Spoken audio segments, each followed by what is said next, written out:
का कुणास काय मेलं मला भलतंच फूल सुचलं आणि म्हणूनच तर स्वामींसमोर ती इच्छा प्रकट केली. काय तर म्हणे त्रैलोक्याची स्वामिनी होण्याची माझी इच्छा आणि बस ती माझी इच्छा पूर्ण करण्यासाठी माझ्या सौभाग्याचे धनी प्रत्यक्ष स्वर्ग साम्राज्यावर स्वार झाले. काय होणार आहे कुणास ठाऊक. कारण देवतांबरोबर संघर्ष करता करता जर देवतांनी माझ्या सौभाग्याला काहीतरी इजा केली तर नाही असं होणं तर शक्यच नाही. कारण मला ज्ञात आहे जोपर्यंत माझं पातिव्रत्य तेज सतेज आहे तोपर्यंत माझ्या सौभाग्याच्या केसाला सुद्धा धक्का लागणार नाही. पण तरी सुद्धा देवता हे शक्ती सामर्थ्याने युक्त आहेत. असं असताना माझ्या सौभाग्य बरोबर काय करतील याचा काही नेम नाही आणि म्हणूनच तर एकनिष्ठतेने मी त्यांची वाट पाहते. केव्हा एकदा ते येतील हेच मला कळत नाही. पण देवा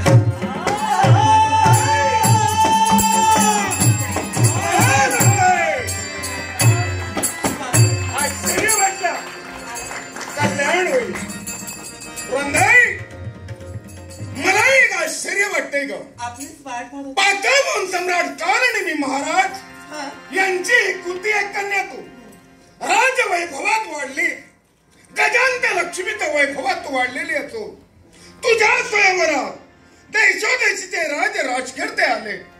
पण असं असताना सुद्धा एक धनहीन जलधार सागर पुत्र ज्याचं वैभव म्हणजे वालुकामय प्राण होईना मग त्यात तू माझीच निवड केली. हा विचार कसा काय केला. याला सुद्धा कारण आहे. धनाच्या श्रीमंतीपेक्षा मनाची श्रीमंती मोठी असते नाही का. आणि तीच तुमच्या मनाची श्रीमंती आणि म्हणूनच तर माझी वरमाला तुमच्या कंठी अर्पण. म्हणूनच तुझ्या बापाला मी शब्द दिला होता तुमच्यापेक्षा चुका ठेवी असं मी सांगत नाही. पण तिच्या नेत्रावर केव्हाही अश्रुधारा येऊ देणार नाही. आणखी काय एवढं चूक नक्की दे. आणि तुझी इच्छा की स्वामी मला जर काही द्यायचं असेल तर त्रैलोक्याची स्वामिनी मला व्हायचंय होईना. या तुझ्या इच्छेसाठी मी स्वर्गावर स्वारी केली. काय झालं माहितीये का. काय झालं. देवेंद्र महाराज यांचा आणि माझा संघर्ष झाला. ऐकून ज्ञात होत की देव कपटी आहेत पण खरंच निघालं. अगं दोघांच्या घनघोर संघर्षात देवेंद्रानो नागपाठानो दखल बंद केलं. मग काय झालं. नेत्रासमोर काळ माझ्या उभा राहिला. माझा बाप म्हणजे सागर. संकट समय माझ्या बापाला मी हात दिली ग. पण माझा बाप आला नाही. ज्याने या जलधराचं जास्त कर्म केलं ते उत्पत्ती घेणार आहे सत्यलोकीचे प्रमाण आहे. त्यांचा मी धावा केला तेही आले नाही. ज्यानं मला ज्ञान दिलं ते माझा गुरु देवर्षी नारद महामुनीनं हाक दिली तेही आले नाही. पण एक आश्चर्य घडलं. आश्चर्य माझ्या नेत्रासमोर काळ दिसत होता मूर्तिमंत मृत्यू. आणि माझ्या मनात विचार आले ग ऐन तारुण्यात जर का मी जगाच्या आड झालो तर माझी भार्या म्हणजे तू वैधव्याच्या पंक्तीला बसतील. आणि अशा या वयात हा राक्षसरूपी समाज तुला जगू देईल का. आणि बोलता बोलता माझ्या मुखातून माझी वृंदा हे ना बाहेर पडतात. सारे ना देवाचीच कृपा. मला एक सांग दैवी तत्वानं नटलेले नागपाश केवळ वृंदा या 2 अक्षरानं तुटले असं तुझ्या नावात आहे तरी का. अहो यात माझ्या नावाचा चमत्कार कसला. हा तर त्या माझ्या परमेश्वराचा चमत्कार आहे. परमेश्वर कोण. समजू लागल्या दिनापासून ज्या माझ्या वैकुंठ नाथाची मी भक्ती करते तोच माझा वैकुंठीचा नारायण. आपण माझा निरोप घेऊन गेलात ना अगदी त्या क्षणापासून मी माझ्या देवाला आणण्याचं कर्तव्य करत होते. आज त्या देवानं माझ्या भक्तीचं फळ. पर्यायानं देव माझे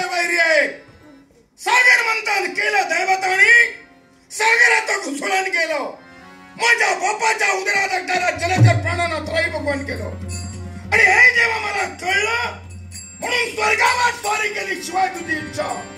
मग तो देव माझा वैरी असताना त्याच्यामुळे माझे पाय तुटतील हे मला पटत नाही स्वामी. आणि दुर्दैवानं आपला जरी विश्वास नसला तरी सुद्धा त्या भगवंताचाच चमत्कार आहे. कदाचित तसं जर असेल तर आता ऐक वंदे, तू माझी फारी आहे, मी तुझा नवरा आहे, तुला सुखात ठेविना माझा शब्द आहे. या क्षणापासून वैकुंठीच्या नारायणाचं भजन पूजन नामस्मरण तुला बंद करावं लागेल. असं नका बोलू. कारण माझ्या भगवंताच्या नामस्मरणाशिवाय माझं जगणं सुद्धा मला एक सांग, काय लग्न झालेल्या स्त्रीला सर्वात प्रिय कोण? आपल्या सौभाग्य पती म्हणजे परमेश्वर. मग काय करत त्याचे आहे? पण स्वामी असं असलं तरी सुद्धा आज त्याच्या आशीर्वादाने तुम्ही सुखरूपपणे इथपर्यंत आला. हा तर त्या माझ्या भगवंताचा चमत्कार. भक्ती बंद करणार की नाही? स्वामी भक्ती बंद करावी लागेल. नवरा आणि बायको संसाराची दोनच संसार रूपी रथाची ही दोनच चाकं आहेत ग. एका एकमेकाच्या विचारानं वावरू लागलो तरच संसार सुखाचा होईल. विश्वास आहे माझ्यावर, कशाची कमतरता भासू देणार नाही. पण त्याची भक्ती बंद करावी लागेल. नाही स्वामी, काय माझ्या भगवंताच्या नामस्मरणाशिवाय आतापर्यंत अन्नाचा कण ना पाण्याचा थेंब सुद्धा मी कधी प्राशन केला नाही. असं असतं कुणाला सांगतात? भक्ती बंद करणार की नाही? भक्ती बंद करणार की नाही? माझ्या क्रोधाला चेतवणी देऊ नको. विचार करणार नाही नात्याचा. मला सांग काय करणार तू बोललीस? नाही स्वामी, भक्ती करणार. आपण मला मारला असला चढला तरी चालेल, अरे प्रसंगी माझा जीव घेतला तरी चालेल, पण माझ्या भगवंताचं नामस्मरण मी नाही बंद करणार नाही. नाही नाही स्वामी, नाही ना तर बोलावं लागतंय. कुरांगर करते माझ्या 7 जन्माच्या हाड वैरिणी हळा नागिणी माझ्या वैरी देव आणि त्यांचं भजन पूजा तर माझी भार्या करत आहे.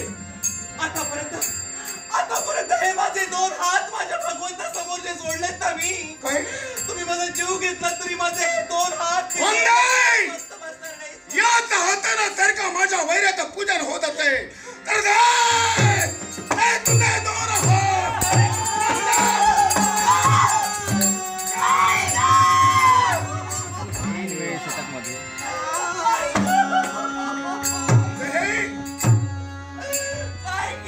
तुझे दोन्ही हात मी तोडले, पण माझ्यातील नवरा मेला असा त्याचा अर्थ नव्हे ग. अजूनही तुझं संगोपन करे. इच्छा आहे का देवाचं नामस्मरण बंद व्हायला हवं? काय तुम्हाला काय वाटलं? ज्या माझ्या भगवंतासमोर माझे हे 2 हात जोडते ते तोडलाच म्हणून माझी भक्ती कमी होईल? काय करणार?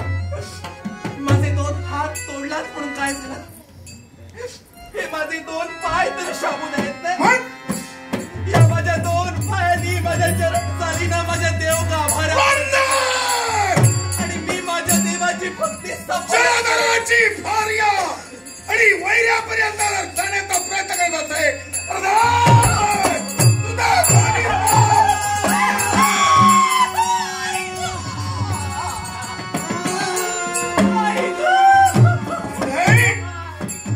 अजूनही तुला सांगतोय ग, तोडले तुझे हात, तोडले तुझे पाय, पण एक नवरा म्हणून संगोपन करे, इच्छा पूर्ण करे. फक्त एकाच वैर्याचं नामस्मरण करायचं नाही. माझ्या भगवंताची भक्ती बंद व्हावी म्हणून माझा हात पाय तोडला, माझा डोळा गोळा पण असं असलं तरी सुद्धा काय माझ्या भगवंताची भक्ती मी बंद करणार नाही. काय करणार तो? याच अवस्थेत लोळत लोळत मी माझ्या देव गाभाऱ्यापर्यंत जाईल आणि स्तुती सुमनांचा अखंड वर्षाव माझ्या भगवंतावर माझी भक्ती सफलच करेल. गाभाऱ्यात तुझा देव असेल तरच हे करणार ना. मग देव गाभाऱ्यात प्रवेश करे. ज्या मूर्तीची तू प्रतिष्ठापना केली त्या दगडाच्या मूर्तीचे राई एवढे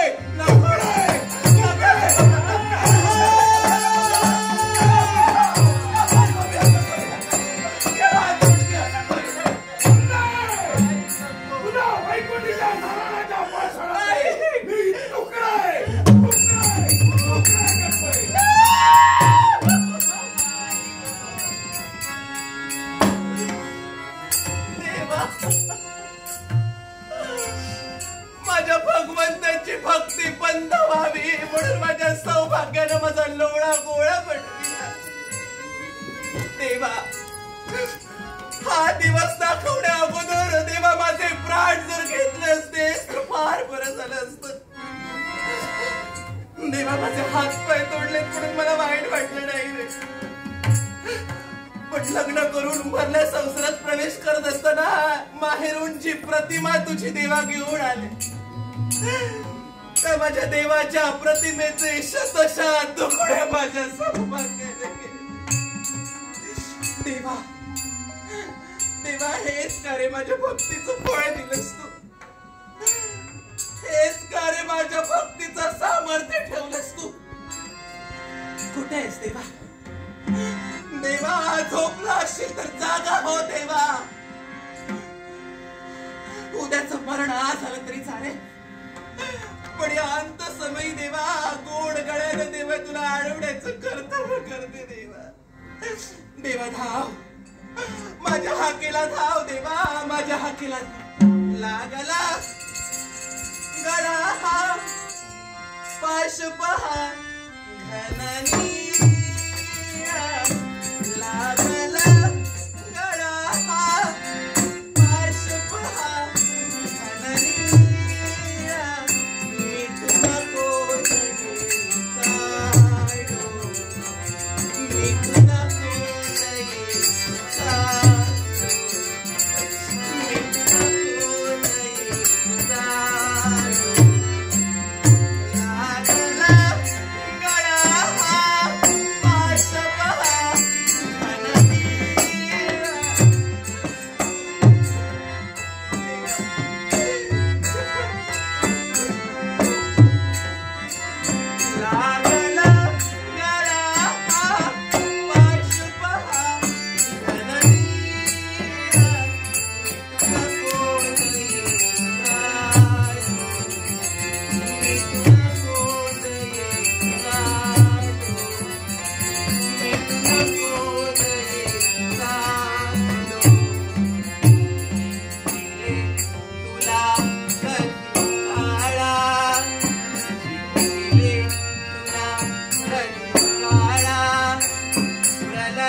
परमेश्वर आलाय, ज्या बालपणापासून एकानिष्ठ भक्ती करते ती भक्ती सफल ठरले.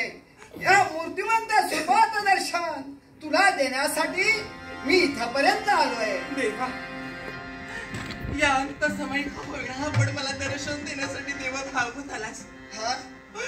पण अभागिनी जन्माला आले, दुर्दैव माझा म्हणूनच तर देवा जिथं तुझ्या दर्शनासाठी महामहिम महंत घणघोड अशी तपश्चर्या करून सुद्धा देवा हे तुझं दुर्लभ दर्शन नाही मिळत. पण आज मला दर्शन देण्यासाठी देवा तू इथं आलास, पण काय त्याचा उपयोग? तुझं दर्शन नाही घेऊ शकत मी. काय म्हणू? तुझं दर्शन नाही घेऊ शकत. माझ्या सौभाग्याने ही माझी अवस्था केली. माझे हात पाय तोडून माझा लोळा गोळा बनविला देवा. याच्यासाठी चिंता करू नकोस. यावेळी केवळ दैवी तेजानं तुला हात आणि पाणी पुन्हा शरतोय.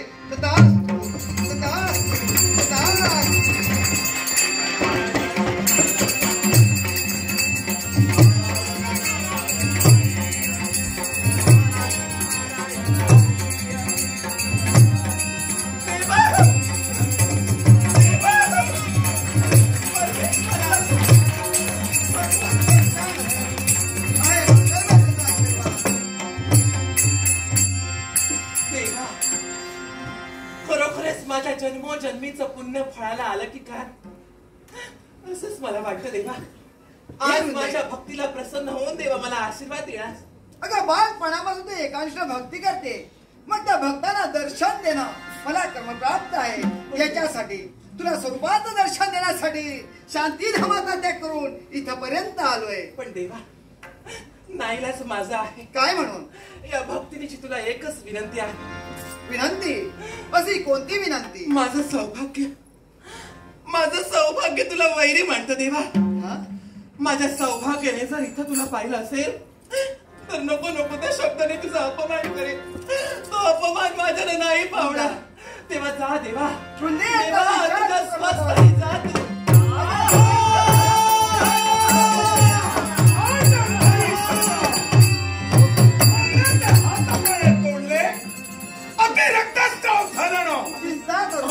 संपली असेल पण मनात किंतु नको म्हणून इथं आलोय.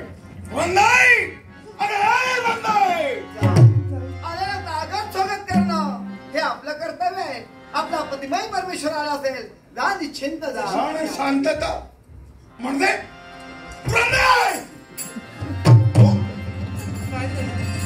मला एक सांग, मी स्वतः तुझे हात आणि पाय तोडले मग मूर्ती म्हणता माझ्याजवळ आता जीवरंगा उभी आहे.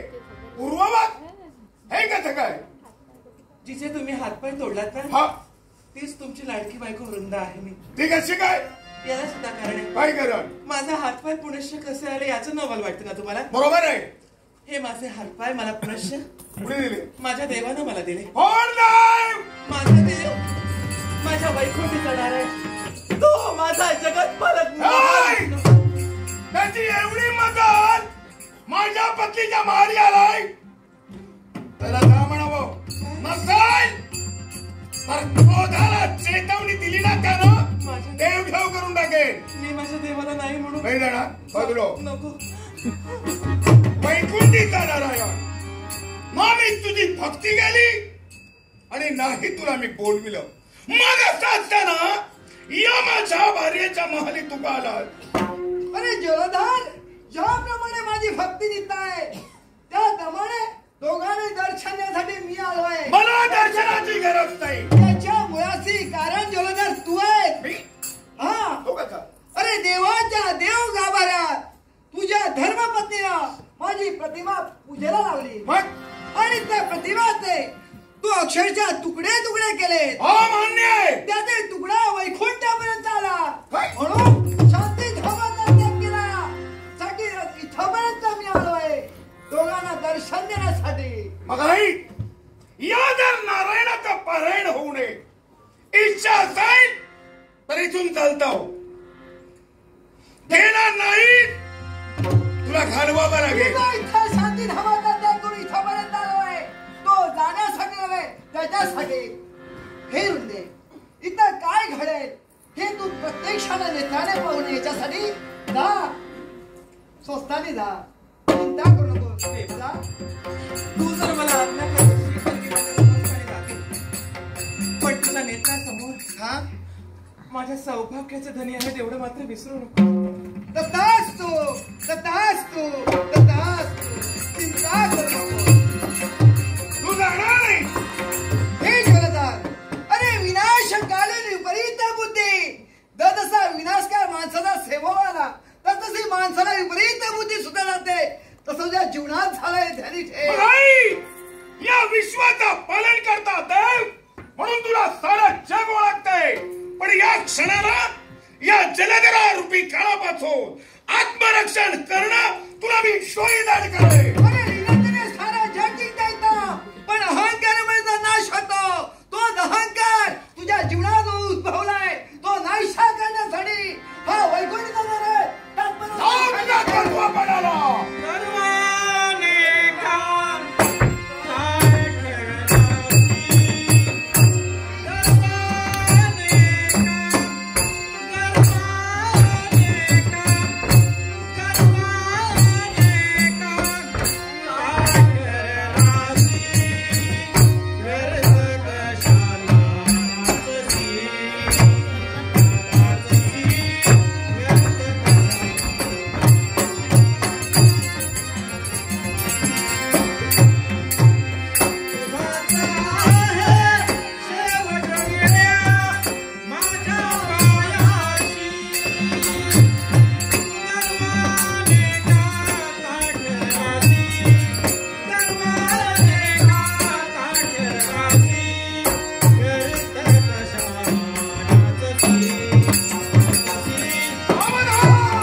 नमस्कार.